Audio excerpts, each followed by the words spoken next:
Се размотували клопчето околу непроверените и проверените информации за изградба на мини хидроцентрала на Мала река и зошто се добива впечаток дека целата постапка се води во затскриена форма, ако се знае дека се работи за енергетски капацитет за кој на граѓаните им е потребна максимална транспарентност. На денешната седница советникот Сашко Стефановски јавно го постави прашањето до градоначалникот, пошто следуваше поширок одговор според тоа како се добивани одговорите. Пред 10 дена, точно попладне, добив еден повик од еден наш сограѓанин, каде што ме информираше, односно ме прашаше дали знам за градење на хидроцентрала во делот на сливот на Мала река во Брана Градче. Мојот одговор беше јасно. Не, такво нешто не постои. Меѓутоа, ме фати некој немир за кој што морав веднаш, значи тоа беше четврток, во петокот да поставам неколку прашања најпрви на раководителите во општината. Дел од раководителите во општината кои што ги прашав, дел се тука присутни, ми одговорија дека такво нешто не слушнале, не знаеле.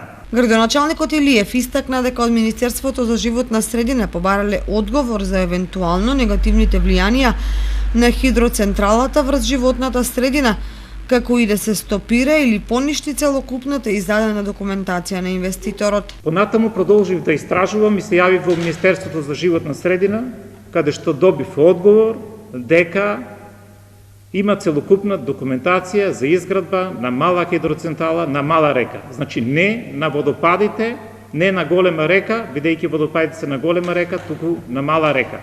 Значи издадена е целокупна документација, пошто ние затечени, не ни остануваше ништо друго како локална самоуправа да упатиме едно барање до Министерството за животна средина, на барањето на две страни, кое верувам по добиениот одговор сите вие советниците и јавноста ќе ги добие и одговорот и она што ние сме го прашале. Значи првото прашање беше да ни дадат одговор за евентуално негативните влијанија врз животната средина со изградбата на хидроцентрала на Мала река во делот на сливот во Браната Градче.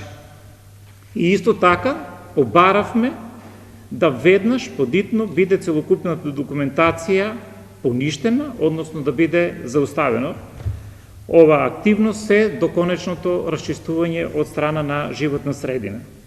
Тој одговор не го имаме добиено. Илиев потенцираше дека инвеститорот ја поседувал целокупната потребна документација за изградба на централата, вклучително и позитивно мислење од општината, но не го соопшти името на инвеститорот и дали и кога ќе започне изградбата.